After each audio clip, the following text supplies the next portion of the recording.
Hello বন্ধুরা, আমি অনেক আজকে 365 ডেজ চ্যালেঞ্জের ডে 39। তারপর সকালের বাজার করে বাড়ি চলে আসলাম। কিসিপ কি দেখছে? তুমি চকো পেয়ে গেছো? ইফরাজ দেখছে কিসিপ? ডেয়ারি মিল্ক তাই? দাও দাও দাও দেখি দেখি। ওরে বাবা, এত বড় ফোন! দেখো ডেয়ারি মিল্ক পেয়ে গেছে আর আমাকে দেবে না, এবার নিয়ে বেরিয়ে যাচ্ছে।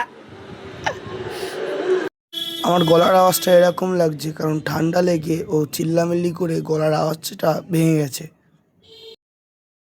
তো যাই হোক, সন্ধ্যাবেলায় চলে গেলাম পড়তে। আর জানি আজকের ভিডিওটা ছোট হয়ে গেছে কারণ আজকে আমি ক্লিপ নিতে পারিনি। মরে যাবো। তোর চোখে জল কেন? আমার মুখে হাসি। একটু কাজ একটু কাজ।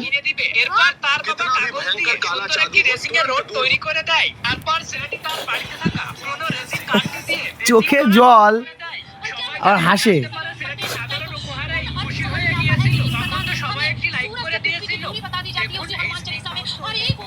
আজকের ভিডিওটা এখানেই শেষ করছি। দেখা হচ্ছে কালকে নতুন ভিডিও নিয়ে। হর হর মহাদেব।